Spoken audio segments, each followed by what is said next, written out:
దేవుని పరిశుద్ధ నామానికి స్తోత్రం కలుగుగాక. హల్లెలూయా హల్లెలూయా. ముందుగా దైవజనులు షలోమ్ కుమార్ గారికి, అలాగే సహోదరుడు అఖిల్ గారికి నా ప్రత్యేకమైనటువంటి వందనాలను తెలియజేస్తున్నాను. కూడి వచ్చిన మీ అందరికీ మన ప్రభువును రక్షకుడైన యేసుక్రీస్తు వారి యొక్క శ్రేష్టమైన నామంలో నా హృదయపూర్వక వందనాలను ప్రతి ఒక్కరి పేరు తెలియజేస్తున్నాను.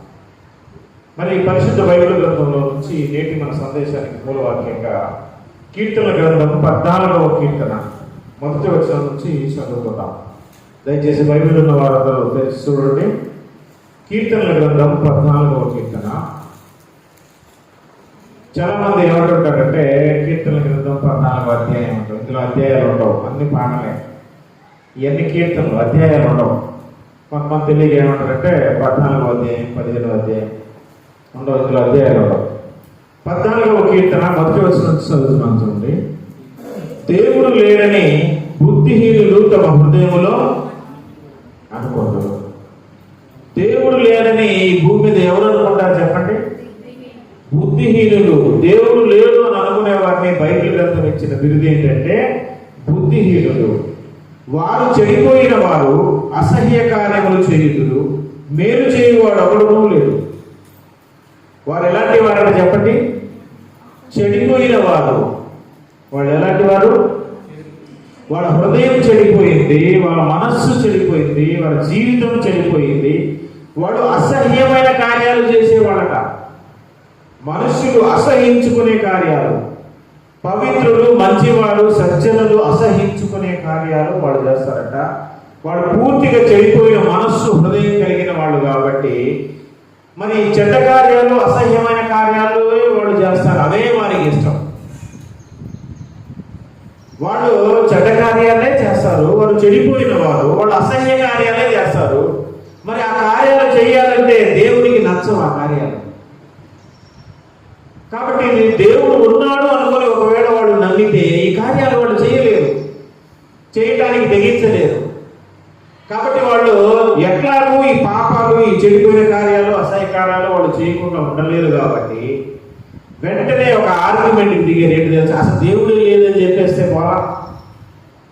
దేవుడు ఉన్నాడని చెప్తే ఆయన ఉన్నాడు, చూస్తున్నాడు అంటే ఈ కార్యాలు ఎట్లా చేస్తున్నామని కోసం చేస్తారు. అసలు దేవుడు అనేవాడే లేడంటే ఇక ఆయన లేనప్పుడు ఆయన చూసేది ఏముంది, మనం ఏదైనా చేసుకోవచ్చు అనే ధైర్యం అన్నమాట. వాడు మనస్సు, హృదయం పూర్తిగా చెడిపోయింది కాబట్టి, అసహ్య కార్యాలు చేయడం వారికి ఇష్టం కాబట్టి ఎలాంటి కన్క్లూజన్కి వచ్చారంటే అసలు దేవుడే లేడు అనుకుంటున్నాను. అలాంటి వారిని బైబిల్ గ్రంథం ఏం చెప్తుంటే బుద్ధిహీనులు అని చెప్తారు.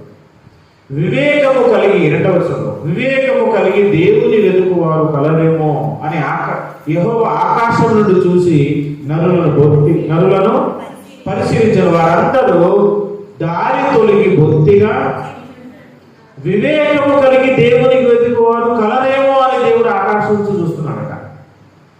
అంటే దేవుణ్ణి వెతకాలి. దేవుడు లేడనుకొని ఎట్లా వెతుకావు? అసలు వెతికావా? ఎలా వెతికావు? ఏ గ్రంథాన్ని పరిశీలన చేసావు? లోకంలో ఉన్న ఏ కార్యాలను పరిశీలన చేసావు? అసలు నువ్వు చేసిన రీసెర్చ్ ఏంటి? దేవుడు లేడనే కన్క్లూజన్కి నువ్వు ఎలా వచ్చావు? దేవుణ్ణి వెతకమని ఆయన అంటున్నాడు. వెతకాలంటే ఎవరు వెతుకుతారు తెలుసా? వివేకము కలిగిన వాళ్ళు మాత్రమే దేవుణ్ణి వెతకారు. బుద్ధిహీనులు ఏమనుకుంటారు? దేవుడు లేడనుకుంటాడు. వివేకం కలిగిన వాడు అయితే, జ్ఞానం కలిగిన వాడు అయితే దేవుడు ఉన్నాడేమో అని వెతుకులాట ప్రారంభం చేయాలి. నువ్వు వెతకకుండా లేడని ఎట్లా చెప్తావు? మీ పిల్లోడు తప్పిపోయాడు అనుకో, ఇప్పుడు జగ్గేపేట మా పిల్లోడు లేడు అని చెప్పాలంటే జగ్గేపేట వెతకాలి కదా. జగ్గేపేట అంతా ప్రతి సందుల్లో, గొంతుల్లో, ప్రతి ఇంట్లో నువ్వు గాలించి వెతికి కనుక్కున్న తర్వాత ఈ చుట్టుపక్కల ప్రాంతంలో మా అబ్బాయి లేడండి అని చెప్పాలి. నువ్వు అసలు వెతికింది లేదు, ఏమీ లేదు. అసలు నీకు వివేకమే లేదు. ఎందుకంటే నీ మనసు చెడిపోయింది, నువ్వు అసహ్య కార్యాలకు అలవాటు పడిపోయి ఉన్నావు, బరి తెగించున్నావు. కాబట్టి నువ్వు దేవుడు లేడు అని అంటున్నావు. అలాంటి వారిని బైబిల్ గ్రంథం బుద్ధిహీనులు అంటారు. కానీ మనం అందరం బుద్ధిహీనుల లెక్కలో లేవు, ఆ జాబితాలో లేవు, ఆ లిస్టులో లేవు. మనం దేవుణ్ణి నమ్మిన వారంగా, రక్షణ పొందిన జనంగా ఈరోజు ఉన్నాం. కాబట్టి మనం ఎలాంటి వారో తెలుసా? వివేకం కలిగిన వారు అని బైబిల్ గ్రంథం మనల్ని ప్రశంసిస్తా ఉంది, పొగుడుతా ఉంది. దేవుడు మనల్ని ఏ లిస్టులో చేర్చాడంటే వివేకము జ్ఞానము కలిగిన లిస్టులో చేర్చాడన్నమాట. బుద్ధిహీనులు ఏమనుకుంటున్నారంటే దేవుడు లేడనుకునే కన్క్లూజన్కి వచ్చి వారి ఇష్టానుసారంగా మాట్లాడుతున్నారు, వారి ఇష్టానుసారమైనటువంటి జీవితాన్ని కలిగి భూమి మీద బ్రతుకుతా ఉన్నారు. అసహ్యమైన కార్యాలు చేస్తారట వాళ్ళు. సభ్య సమాజము మెచ్చుకునే కార్యక్రమాలు వాళ్ళు చేయరు. వాళ్ళందరూ చెడిపోయిన వారు. కాబట్టి దేవుడు లేడనుకునే వారి ఇష్టానుసారంగా ఈ లోకంలో జీవిస్తూ ఉన్నారు. కానీ మనం దేవుని నమ్మిన ప్రజలంగా వివేకం కలిగిన వారంగా మనం ఉన్నామని దేవుడు మనకు చెప్తూ ఉన్నాడనే విషయాన్ని మనం గ్రహించాలి. అయితే దేవుడు లేడు అనే వారిని బైబిల్ గ్రంథం ఏం పేర్చిందని చెప్పాను నేను? బుద్ధిహీనులు. బుద్ధిహీనులు ఏమనుకుంటారు? దేవుడు లేడు అనుకుంటారు. మరి మనం ఏమనుకుంటున్నాం? దేవుడు ఉన్నాడు, ఆ ఉన్న దేవుడు సమస్తాన్ని చూస్తున్నాడు. ఎక్కడి నుంచి చూస్తున్నాడు? ఆకాశంలో నుంచే కాదు, మన చుట్టుపక్కల అంతటా ఆయన ఆవరించున్నాడు. కీర్తన గ్రంథం 139వ కీర్తన, దావీదు రాసిన కీర్తన చూడండి. 139వ కీర్తన మొదటి వచనంలో ఈ విషయాన్ని చాలా చక్కగా దేవుడు రాయించాడు. చూడండి, యెహోవా నీవు నన్ను పరిశోధించి తెలుసుకొని ఉన్నావు. ఇందా పాట కూడా పాట, పరిశోధించి తెలుసుకొని ఉన్నావు. నీవు నన్ను పరిశోధించి తెలుసుకొని ఉన్నావు. నేను కూర్చుంటుట నేను లేచుట నీకు తెలియదు.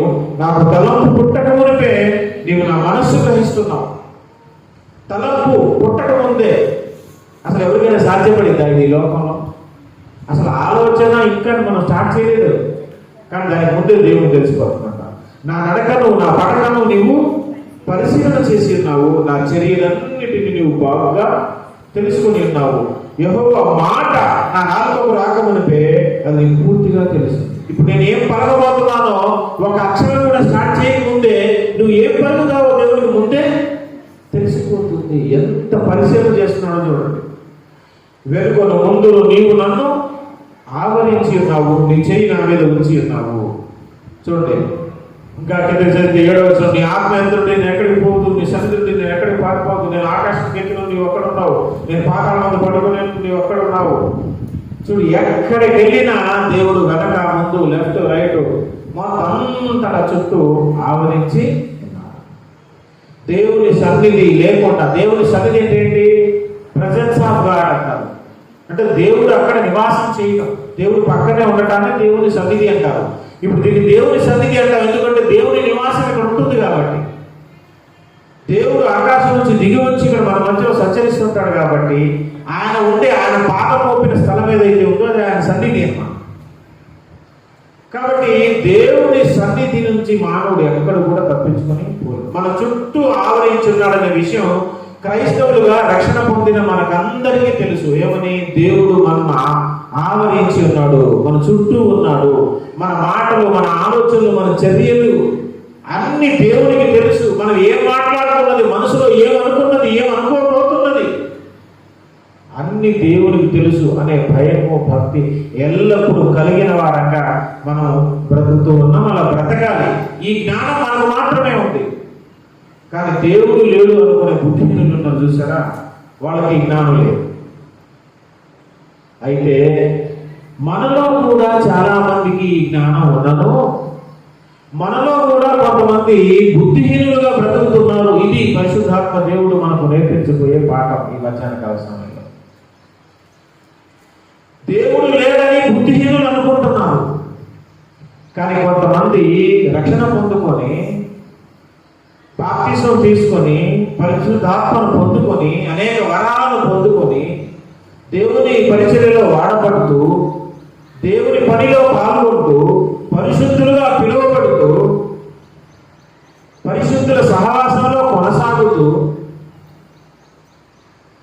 పరిశుద్ధ సంఘం నుంచి బయటకు వెళ్ళిపోగానే, లోకంలోకి వెళ్ళిపోగానే వారి మాటలు మారిపోతున్నాయి, వాళ్ళ ఆలోచనలు మారిపోతున్నాయి, వాళ్ళ చర్యలు మారిపోతున్నాయి, వారి హృదయాలోచనలు మారిపోతున్నాయి.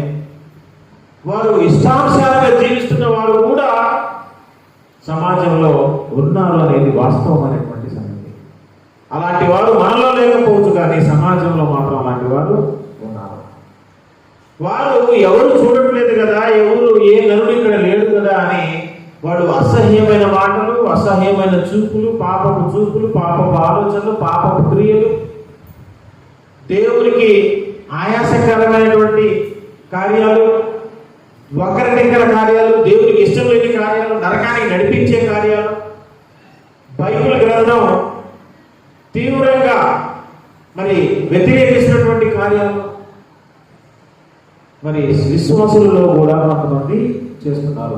వాళ్ళ మనసులో అనుకుంటున్నది ఏంటంటే, ఇక్కడ ఎవరు లేరు కదా, ఎవరు చూడట్లేదు కదా నన్ను అనుకొని చీకటి కార్యాలు చేయటానికి బరి తెగించి ధైర్యం తెచ్చుకుంటున్నారంటే వాళ్ళు కూడా ఈ 14వ కీర్తన కిందకి వస్తారు.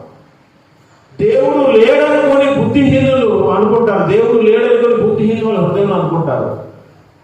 కానీ దేవుడిని నమ్ముకున్న బిడ్డలు కూడా ఇక్కడ ఎవరు చూడలేదు కదా అని అనుకుంటున్నారంటే, మరి దేవుడు చూస్తున్నాడన్న సంగతి తెలియదా?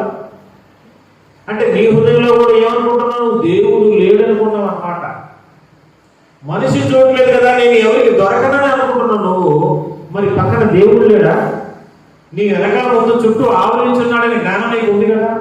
మరి దేవుడు చూస్తున్నప్పుడు మనం పాపపు మాటలు ఎట్లా మాట్లాడతాం, పాపపు చూపులు ఎట్లా చూస్తాం, పాపపు క్రియలు అసహ్యమైన కార్యాలు ఎలా చేస్తాం? అయినా నువ్వు చేయగలుగుతున్నావంటే నీవు కూడా బుద్ధిహీనుడివే. ఎందుకంటే ఆ సమయంలో నీ పక్కన దేవుడు లేడని నువ్వు నమ్ముతున్నావని అర్థం. దేవుడు లేడని బుద్ధిహీనుడు అనుకుంటాడు. మరి నువ్వు కూడా ఎందుకు అనుకుంటున్నావు? నువ్వు కూడా బుద్ధిహీనుడు వస్తావు. నీకు కూడా ఈ వచనం వర్తిస్తుంది అన్నమాట.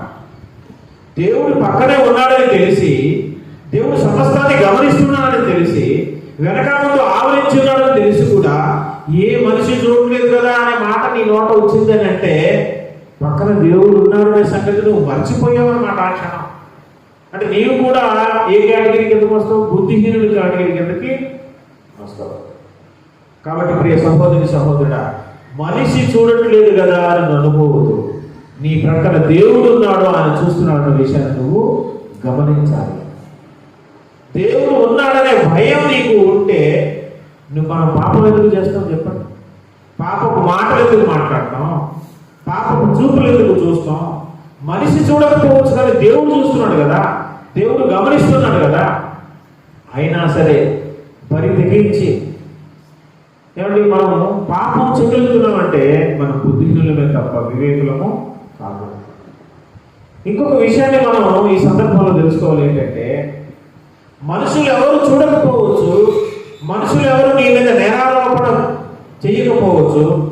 ఎందుకంటే మనుషుల ముందు మనం చేస్తే ఇతరులేంటి, వీళ్ళు చర్చికి వెళ్ళేవాళ్ళు, పరిశుద్ధంగా బ్రతికేవాళ్ళు, బైబిల్ పెట్టుకుని వెళ్ళి పెద్ద పెద్ద గొంతు తీసుకొని పాటలు పాడేవాళ్ళు, ఇంత అసహ్యమైన కార్యాలు చేస్తారంటే, ఇంత నీచమైన కార్యాలు చేస్తున్నారంటే వాళ్ళు మనల్ని అసహ్యించుకుంటారేమో, 10 మందికి చెప్పి పరువు తీస్తారేమో, సమాజంలో మన గౌరవ మర్యాదలకు భంగం కలుగుతుందేమో అన్న భయంతో మనుషులు లేనప్పుడు చేస్తున్నారు. కానీ మనుషులు లేనప్పుడు దేవుడు ఉంటాడు కదా పక్కన, దేవుడు చూస్తున్నాడు కదా. మనుషులు నేరారోపణ చేయకపోవచ్చు కానీ దేవుడు సమస్తాన్ని చూస్తున్నాడు. నువ్వు అనొచ్చు దేవుడు నేరారోపణ ఒకటి చేయకపోవచ్చు, కానీ దేవునితో పాటు అదృశ్యమైన ఇంకొక శక్తి కూడా మనల్ని గమనిస్తూ ఉంటుంది, పక్కనే ఫాలో అవుతూ ఉంటుంది. ఏంటో తెలుసా? దయ్యం, సాతాను, అపవాది. నువ్వు చేసే ప్రతి క్రియను వాడు చూస్తున్నాడు. వాడెళ్ళి కంప్లైంట్ పెట్టాడు, వాడెళ్ళి నీ మీద నేరారోపణ చేస్తాడు. వాడు ఇగో నీ బిడ్డ అన్నావు కదా, పరిశుద్ధులు అన్నావు కదా, నా కొడుకు అన్నావుగా, చూడు వాడు ఏం చేస్తున్నాడు. నువ్వు చూడలేదని ఎవడు లేడనుకొని వాడు ఎలాంటి మాటలు మాట్లాడుతున్నాడు చూడు, వాడు చూపులు చూడు, వాడు ఆలోచనలు చూడు, వాడి చర్యలు చూడు. వెంటనే నువ్వు ఎప్పుడైతే పాపం చేస్తావో వెంటనే బయలుదేరిపోయి అక్కడికి వెళ్ళి ఆ ఫిర్యాదు కాపీ తీసుకుని వెళ్ళి చెప్పేస్తాను. ఇలాంటి సందర్భాలు బైబిల్ గ్రంథంలో మనకు చాలా ఉన్నాయి. యోబు గ్రంథంలో కూడా, యోబు విషయంలో జరిగింది కూడా అదే. ఒకసారి మనం చూద్దాం. యోబు గ్రంథం 1వ అధ్యాయము. అక్కడ ఏం జరిగిందో చూడండి. యోబు గ్రంథం 1వ అధ్యాయము 8వ వచనంలో, యోబు గ్రంథం 1వ అధ్యాయం 8వ వచనంలో 7వ వచనం చూడండి. యెహోవా 6 నుంచి చదువుతాం, బాగుంటుంది. యోబు గ్రంథం 1వ అధ్యాయం 6 నుంచి చదువుతాం చూడండి. దేవదూతలు యెహోవా సన్నిధికి నిలుచుటకై వచ్చిన దినము ఒకటి ప్రదర్శించాను. ఆ దినమున అపవాది ఎగువాడు వారితో కలిసి, అపవాది ఎవరితో కలిసిపోయాడు చెప్పండి? దేవదూతలతో కలిసి పరలోక రాజ్యంలో జరుగుతున్న ఒక మీటింగ్కి పోయాడు. ఏం జరిగింది? వచ్చాను. యెహోవా చూసి అంటున్నాడు, నీవు ఎక్కడి నుంచి వచ్చింది అని వాడు అడుగుగా అపవాది అంటున్నాడు, భూమి మీద ఇటు అటు తిరుగులాడుచు అందులో సంచరించు వచ్చి తినని యెహోవాను ప్రతిదినం. ఇక్కడ ఒక మాట మనం గమనించాలి. నీకు సమయం దొరికినప్పుడు దేవుని మందిరానికి వచ్చి మోకరించి ప్రార్థన చేయటమో, లేకపోతే ఇంట్లోనైనా సరే మోకరించి ప్రార్థన చేయటమో, కాసేపు బైబిల్ని ధ్యానం చేయటమో చేసి మనం దైవ జ్ఞానాన్ని పొందాలి, దేవుని ఆశీర్వాదాన్ని పొందాలి తప్ప, కొంతమంది ఉంటారు సమయం దొరికింది, ఖాళీ దొరికిందంటే ఆ ఇంటికి ఈ ఇంటికి, ఆ అమ్మ దగ్గరికి ఈ అమ్మ దగ్గరికి, ఆ అక్క దగ్గరికి ఈ దగ్గర తిరిగి పనికిరాని లోకంలో ఉన్నటువంటి మాటలన్నీ, ఆ ముచ్చట్లన్నీ మాట్లాడుతూ టైం పాస్ చేస్తూ ఉంటారు. ఇలా పని పాట లేకుండా తిరిగే వాళ్ళు, ఒక పెద్ద ఒక భక్తుడు చెప్పాడు గురువు గారు, ఇలా పని పాట లేకుండా అటు ఇటు తిరిగేవాళ్ళు సాతాను సంబంధులట. ఇతను కూడా ఎంత బాగా చెప్తున్నాడు, ఎక్కడి నుంచి వచ్చేవాడు, ఇది ఏం చెప్తున్నాడు, సాతాను ఎక్కడ భూమి మీద ఇటు అటు తిరుగులాడుచు, ఒక చోట కుదురు ఉండదు, ఏం చేసి ఇటు అటు తిరుగులాడుచు అందులో సంచరించుచు వచ్చాను. సాతాను చేసే పని అదే. సాతాను సంబంధులు కూడా ఇటు అటు తిరుగుచు పని పాట లేక ఆడింటికి వెళ్తే అమ్మలక్కల ముచ్చట్లన్నీ లోకంలో మాటలన్నీ మాట్లాడి ఆడకేళ్ళకి ఎసర్లు పెట్టి, ఆడకోపలకి కెంపులకు గొడవ తగాదాలు పెట్టి నీచమైనటువంటి కార్యాలు చేస్తా ఉంటారు. ఉన్న సాక్ష్యాన్ని ఓడిపోగొట్టుకుంటూ ఉంటారు. వాళ్ళు వాళ్ళ శాపాలను అనుభవిస్తూ ఉంటారు. ఇదంతా సాతాను సంబంధమైన కార్యం, ఇది సాతాను లక్షణం. అయితే వాడు తిరిగి వచ్చిన తర్వాత అందుకు యెహోవా అంటున్నాడు, నీవు నా సేవకుడైన యోబు సంగతి ఆలోచించవా? అతడు యథార్థవర్తనుడును న్యాయవంతుడనై దేవుని యందు భయభక్తులు కలిగి చెడుతనము విసర్జించిన వాడు. అతని భూమి మీద అతని వంటి వాడు ఎవడును దేవుడు అతని గురించి సాక్ష్యం చెప్తాడు. ప్రియ సహోదరి సహోదరా, మరి మన గురించి ఈ క్షణంలో దేవుడి సాక్ష్యం చెప్పగలరా? నీ గురించి చెప్పగలరా?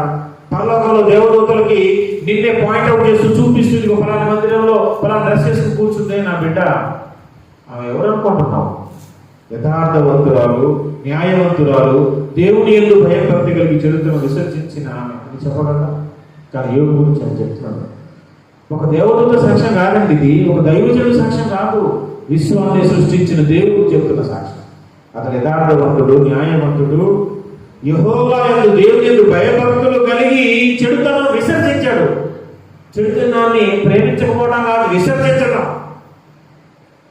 నీలో ఉన్న ప్రతి విధమైన చెడును ముందు నువ్వు అసహించుకుంటేనే విసర్జించగలవు. అసహించుకున్న దాన్నే విసర్జించగలవు. నువ్వు నీలోనే పెట్టుకొని నువ్వు దాన్ని నేను ఇష్టపడట్లేదు, నాకు ఇష్టం లేదంటే, ఇష్టం లేని దాన్ని మీద కూర్చుకోవడం ఎందుకు? ఇష్టం లేని దాన్ని అసహించుకోవటం, అశుద్ధాన్ని అసహించుకుంటాం. మళ్ళీ దాని జోలికి వెళ్తారు ఎవరు? అసహించుకున్న దాన్ని విసర్జించాలి. ఇతను చెడుతనాన్ని అసలు అతని లోనే లేకుండా విసర్జించేశాడట. అలా ఎందుకు విసర్జించగలిగాడంటే దేవుని పట్ల పవిత్రమైన భయభక్తి అతని హృదయంలో ఉంది కాబట్టి. దేవుని యందు భయభక్తులు కలిగి చెడుతనాన్ని విసర్జించాడు. నువ్వు చెడుతనాన్ని విసర్జించాలంటే దేవుని యందు భయభక్తి నీకు ఉండాలి. అటువంటి గొప్ప వ్యక్తి అని చెప్తే సాతాను ఏమంటాడు తెలుసు? అక్కడ 10వ వచనంలో అంటున్నాడు, నీ వదనికి అతని ఇంటి వారికి 9వ వచనంలో అని అడుగుగా అపవాది, యోబు ఊరకనే దేవుని యందు భయభక్తులు గలవాడు ఆయన, నీ వదనికి అతని ఇంటి వారికి అతని కలిగిన సమస్తం చుట్టూ కంచేస్తే కదా, నీ అతని చేతి పని దీవించుట చేత అతని ఆస్తి దేశంలో బహుగా విస్తరించినది. ఊరకనే ఏమైనా నీ యందు భయభక్తులు కలిగి ఉన్నారనుకుంటున్నావు ఏంటి? ఇదే కంప్లైంట్ అంటే, ఇదే ఫిర్యాదు అంటే, ఇదే పుల్లబెట్టడం అంటే, ఇదే చాడీలు చెప్పడం అంటే, ఇదే నేరస్థాపన చేయడం అంటే. ఊరకనే నీ యందు భయభక్తులు కలిగి ఉన్నాను అనుకుంటున్నావు ఏంటి? నువ్వు అతనికి ఉన్న సమస్తాన్ని ఆశీర్వదించావు కాబట్టి, అతని చుట్టూ, అతని కుటుంబం చుట్టూ కంచె వేసావు కాబట్టి, కాపాడడం కాబట్టి, నువ్వు మేలు చేస్తున్నావు కాబట్టి నిన్ను ప్రేమిస్తున్నాడు తప్ప, నువ్వు మేలు చేయటం ఆపేస్తే, ఆశీర్వదించటం ఆపేస్తే నీ మొఖాన్ని ఉమ్మేసి వెళ్ళిపోతుంది, చీకుటి వెళ్ళిపోతుందని చెప్పాడు. చూడు సాతాను ఎలా ఉసిరుతున్నాడో, సాతాను ఎలా ఫిర్యాదు చేస్తున్నాడో చూసారా? నీవు చేసే ప్రతి నీచమైన కార్యానికి, అసహ్యమైన కార్యానికి వాడికి సొంత దొరికితే ఒక లెటర్ రాసుకొని వెళ్ళిపోతాడు దేవుతానికి. నీ మీద నేరస్థాపన చేయడానికి వాడు అడిగి ఉంటాడు. మనుషులు ఎవరు చూడలేదు, నువ్వు అనుకుంటున్నావు. పిచ్చోడా, నీ పక్కన అపవాది ఉన్నాడు. నువ్వు ఎప్పుడు చిన్న పాపం చేసే అవకాశం ఇచ్చిన వెంటనే లెటర్ పెట్టుకుని వాడు వెళ్ళిపోతాడు. నీ మీద ఫిర్యాదు చేయడానికి వాడు రెడీగా ఉన్నాడు. నేరస్థాపన నువ్వు న్యాయవంతులు కదా అయ్యా, దేవుడితో పోట్లాడతాడు. నువ్వు యథార్థవంతులు కదా, న్యాయవంతులు కదా, నువ్వు విశ్వ న్యాయాధిపతి అయిన దేవుడు కదా, మరి వాడు తప్పు చేస్తుంటే, వాడు పాపం చేస్తుంటే వాడిని ఖండించలేదు, ఇది పాపం అని చెప్పలేదు, వాడు వెనకేసుకుని వస్తావేంటి? విశ్వ న్యాయస్థానం ఎలా ఒప్పుకుంటుంది? ఇది నీ క్యారెక్టర్కి వ్యతిరేకం కదా, నువ్వు పాపాన్ని అసహించుకునే దేవుడు అంటూ అనుకుంటావు కదా. మరి ఇదేంటిది? నీ కొడుకు ఇలా చేస్తున్నప్పుడు నువ్వు కొడుకు ఒక తీర్పు నాకు ఒక తీర్పా? నేను తప్పు చేస్తే, పాపం చేస్తే మైనుంచి గెంటేసావా? నీ కొడుకైనంత మాత్రం వాడు తప్పు చేస్తే వాడు వెనకేసుకొని వస్తావా? వాడి వాదన నువ్వు ఈదనుకున్నావు. సాతాను ఫిర్యాది అయి నీ వెనక తిరుగుతూ ఉన్నాడు. ఇందాక పైన సదాగా భూమి మీద వాడి పని ఏంటి? ఒక చోట కుదురు కూర్చోవడం కాదు, ఇటు అటు తిరుగుచూ సంచరిస్తూ ఉంటాడు. సింహం వలె గర్జించుచు ఎవరిని మింగేయాలా, ఎవడి మీద తప్పు మోపాలా, ఎవడు అవకాశం ఇస్తాడా అని ఎదురు చూస్తావు, తిరుగుతూ ఉన్నాడు వాడు. నువ్వేమో పిచ్చోళ్ళగా పిచ్చిదానిలాగా ఎవరు చూడలేదు కదా అని బరి తెగించి పాపం చేయడానికి ధైర్యం తెచ్చుకుంటాడు. సాతానేమో ఫిర్యాదు పెడతాడు కదా. ఇంకొక సందర్భాన్ని కూడా మనం చూద్దాం ఒకసారి. జకర్యా గ్రంథం 3వ అధ్యాయము. అక్కడ ఒక ప్రధాన యాజకుడు మనకు కనిపిస్తాడు. జకర్యా గ్రంథం 3వ అధ్యాయం మొదటి వచనం చూడండి. జకర్యా గ్రంథం 3వ అధ్యాయము మొదటి వచనంలో, మరి యెహోవా దూత ఎదుట ప్రధాన యాజకుడైన యెహోషువ నిలబడుటయు, సాతాను ఫిర్యాది అయి అతని కుడిపార్శ్వమున నిలబడుటయు అతడు నాకు కనపరిచాడు. ప్రధాన యాజకుడైన యెహోషువ దూత పక్కన నిల్చుంటాడు. పక్కన ఎవరు కూడా ఉన్నాడు తెలుసా? అపవాది కూడా ఉన్నాడు, సాతాను కూడా ఉన్నాడు. వాడు దేనికోసం నిల్చున్నాడు అక్కడ? కంప్లైంట్ ఇవ్వడానికి. వాడు ఫిర్యాది, సాతాను ఫిర్యాది అయి అతని కుడి పార్శ్వమున నిలబడుటయు అతడు నాకు కనపరిచాడు. ఇదిగో ఇతడు అపవిత్రుడు, మలిన వస్త్రాలు ధరించుకున్నాడు, ఇతని జీవితంలో పాపం చోటు చేసుకుంది అని యెహోషువ మీద నేరం మోపడం స్టార్ట్ చేశాడు. ఎందుకంటే సాతాను చేసే పనే అది, మన విషయాన్ని గుర్తుంచుకోవాలి. ప్రకటన గ్రంథం చూడండి, 12వ అధ్యాయము. ప్రకటన గ్రంథం 12వ అధ్యాయంలో దయచేసి అండి. ప్రకటన గ్రంథం 12వ అధ్యాయము 10వ వచనం. ప్రకటన గ్రంథం 12వ అధ్యాయం 10వ వచనం.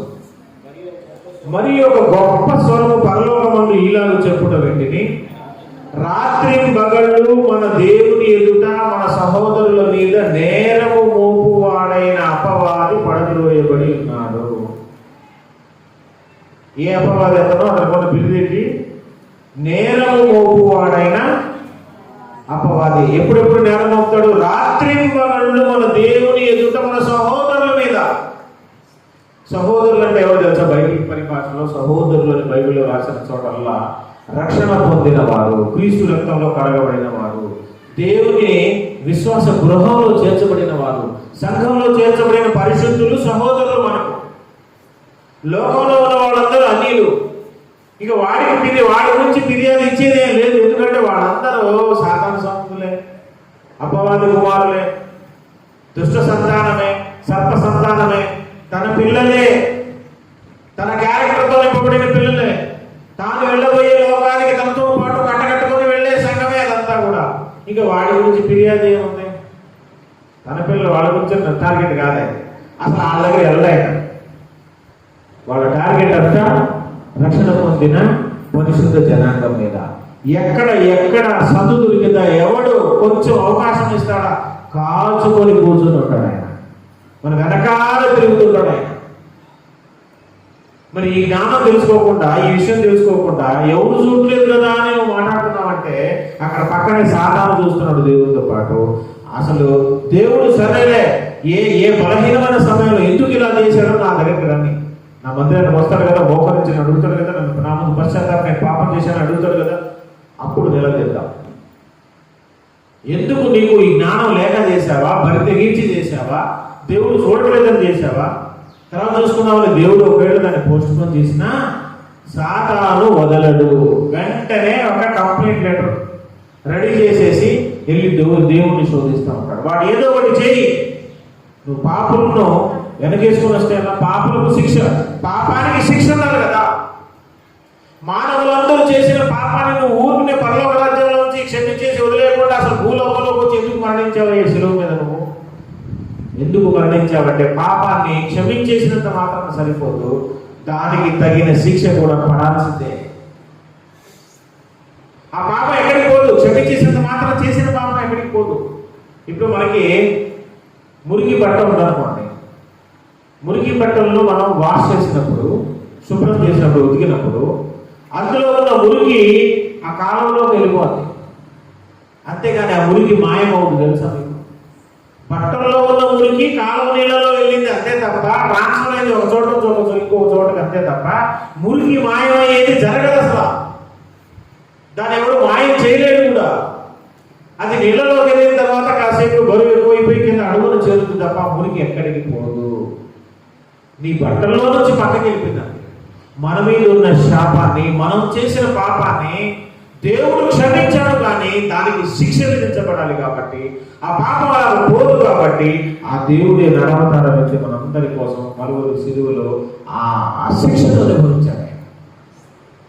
మనం పొందవలసిన ఆ శాపాన్ని ఆయన పొందాడు. అందుకే మ్రాను మీద వేలాడబడిన ప్రతి వాడు శాపగ్రస్తుడు అన్నట్టుగా ఆ లేఖన భావం నెరవేర్చబడటకే ఆయన వచ్చి మ్రాను మీద వేలాడాడనమాట. అందుకనే మనం చేసిన పాపానికి శిక్ష ఉండాలి. కాబట్టి నువ్వు న్యాయవంతులు, యథార్థవంతులు, విశ్వ న్యాయాధిపతివి కదా. ఇదిగో నీ బిడ్డ పాపం చేశాడు, తప్పు చేశాడు, దీనికి ఏంటి ఇప్పుడు అని అడుగుతాడు. అప్పుడు నేను శిక్షించాల్సిన పరిస్థితి వస్తుంది. అందుకే ఆ శాపానికి మనం గురి కాకుండా, దేవుని కోపోద్రేకానికి గురి కాకుండా, దేవుని తిరస్కరణకు గురి కాకుండా, దేవుడు మనల్ని విసర్జిస్తే ఈ లోకంలో అసలు ఎవరు చేసుకుంటారంటే మనల్ని, ఎవరు రాణిస్తారంటే మనల్ని? దేవుడే వద్దనుకుంటా. అందుకే మనం తెలిసి చేసే ప్రతి పాపానికి క్షమాపణ ఉండదు. చాలా మంది ఏమనుకుంటారంటే, పాపం చేసి రావడం, మందిరంలోకి వచ్చి మోకరించి పశ్చాత్తాపడి ఒక రోజు ఉపవాసం కడుపు మార్చుకొని ప్రార్థన చేసేసుకొని రెండో రోజున అమ్మయ్య ఇంక దేవుడు క్షమించేసి, ఏమో ఎట్లా తెచ్చి క్షమించాడు నువ్వే అనేసుకుంటావు. ఇంక నేను ప్రార్థన చేశాను, ఉపవాసం ఉన్నాను కాబట్టి ఇక ఖచ్చితంగా క్షమించే ఉంటాడని నువ్వు అనుకుంటున్నావు. ఏమో నీలో క్షమించబడిన పాపాల లిస్టు ఎంత పెద్దదవుతావు. ఎట్లా గ్యారంటీ ఏంటి? క్షమించాలని గ్యారంటీ ఏంటండి? అంటే నువ్వు బయటికి వెళ్ళి రావడం, పాపం క్షమించేసి అనుకోవటం, ఇంకో నెల తగ్గిన తర్వాత, మంట తగ్గిన తర్వాత, ఆత్మీయ మంట తగ్గిన తర్వాత, లోకంలో స్నేహాలు ఎక్కువైపోయి మళ్ళీ పాపంలో పట్టం, మురికి గొడ్డులో పట్టం, మళ్ళీ వచ్చి కడుక్కోవటం, మళ్ళీ పోవటం, మళ్ళీ పట్టడం, మళ్ళీ కడుక్కోవటం, ఎన్నిసార్లు ఇది క్షమించాలి? పౌలు గారు ఏమన్నాడు తెలుసా? తెలియక చేసి తిని కనుక కనికరింపబడింది. దానికి రివర్స్ చదవాలి. తెలియక చేసి తిని కనుక కనికరింపబడింది. మరి తెలిసి చేస్తే కనికరం లేదనే కదా, క్షమించడమే కదా. నీకు ఆ జ్ఞానం కలిగి ఉంది, అది తప్పని తెలుసుంది, మనం మరి బరితెగించి పాపం చేస్తే దాని క్షమాపణ ఎలా ఉంటుందని అనుకుంటున్నావు? ఎంత తీవ్రంగా నువ్వు ఏడవలో తెలుసా ఆ పాపం విషయంలో? నువ్వు ఒకరోజు ఉపవాసం ఉండి 2 సార్లు ప్రార్థన చేసి ఏడవడానికి జపించేసి అనుకోవడం కాదు, ఎంత తీవ్రంగా దానికోసం నువ్వు ప్రార్థన చేయాలో, ఎన్ని రోజులు ఉపవాసం ఉండాలో, కాళ్ళ వేళ్ళ పడాలో దేవుడికి. ఇది తెలిసయ్యా నాకు ఇలా చేయకూడదని. కానీ ఆ టైంలో ఎవడు చూడలేదు కదా అని అనుకున్నావు. ఎవడు చూడకపోతే ఏంటి? నువ్వు బుద్ధిహీనుడువా? బుద్ధిహీనుడైతే అలా అనుకుంటాడు. దేవుడు లేడు కాబట్టి, చూడలేదు కాబట్టి అసహ్యమైన కార్యాలు చేస్తాడు, చెడిపోయినాడు. నీ బుద్ధి ఏమైంది? నీకు జ్ఞానం లేదా? నేను చూడలేదా? నీ చుట్టూ వెనక అంత ఆవరించిన లేఖన భాగం నువ్వు చదవలేదా? నువ్వు తెలిసి కూడా ఎందుకు చేసావు? దేవుడు ప్రశ్నిస్తాడు. అందుకే బుద్ధిహీనులు ప్రవర్తించినట్లుగా, బుద్ధిహీనులు ఆలోచించినట్లుగా, పరిశుద్ధ సంఘంలో ఉన్నటువంటి మనం, దేవుని బిడ్డలని చెప్పుకునే మనం అలా చేయడానికి వీలు లేదు, అలా చేయకూడదు. సాతాను ఫిర్యాదుగా మన పక్కనే కాచుకుంటాడు. వాడికి అవకాశం ఇవ్వకూడదు. దేవుని నామానికి అవమానకరంగా మన జీవితాలు, మన మాటలు, మన బ్రతుకున్న ఆలోచన ఉండకూడదు. యోగు విషయంలో సాక్ష్యం చెప్పినట్టు, దేవుడు శబాసని నా బిడ్డారా ఎవడనుకున్నావు? నువ్వు టెంప్ట్ చేస్తే పడిపోవడానికి వాడు ఎవడనుకున్నావు? నా కొడుకు వాడు. చూడు, ట్రై చేయి. నీకు శోధనలు సాధన ప్రేరేపిస్తాడు. ప్రేరేపించు పాపం చేస్తాడని చూద్దాం. సాతాను ప్రేరేపించిన మనం పాపంలో పడకుండా గెలిచామనుకో, దేవుడు ఎంత ఆనందిస్తాడంటే. దేవదూతలందరినీ పిలిచి మీటింగ్ పెట్టి ఎంత గొప్పగా పొగుడుతాడంటే మనం. ఫలానా గ్రామంలో, ఫలానా జగపేట సంఘం నా బిడ్డ ఆమె తప్పు చేయదు, ప్రాణమైన చేస్తుంది కానీ నా కోసం. పాపం చేయడానికి మాత్రం ఒడిగట్టు ధైర్యం తెచ్చుకోమని ఎంత గొప్పగా లెంపకాయలు వేసినట్టు ఉంటుంది సంఘానికి. దేవుడు ఎంత గొప్పగా పొంగిపోతామండి. కన్నతండ్రి అయిన దేవుణ్ణి మనం ఆనందింపచేసే కార్యాలు భూమికి చేయాలి. ఆయన సంతోషించే విధంగా, ఆయన నామం ఇంకా మహిమపరచబడే విధంగా మన జీవితం, మన సాక్ష్యం ఉండాలి. బుద్ధిహీనులాగా ప్రవర్తించి ఎవడు చూపలేదు కదా అని పరితగించి, అది ఏ రకమైన పాపం కావచ్చు, నువ్వు చేసే అబద్ధాలు కావచ్చు, నువ్వు చేసే మోసాలు కావచ్చు, నువ్వు చేసే కుట్రలు కావచ్చు, ఏదైనా కావచ్చు, దేవుడు చూడలేదని అనుకుంటా ఉంటే నువ్వు బుద్ధిహీనురాలు. దేవుడు ఉన్నాడు, ఆయన చుట్టూ ఉన్నాడు, మనం చూస్తూ గమనిస్తాడు. కాబట్టి ఇటువంటి స్పృహ కలిగి, ఇటువంటి జ్ఞానం కలిగి మనం ఈ లోకంలో బ్రతకాలి. దేవునికి మంచి పేరు ప్రఖ్యాతలు తెచ్చే బిడ్డలుగా మనం జీవించాలి. దేవుడు ఇటు మనసు, ఇటు కృప మనకందరికీ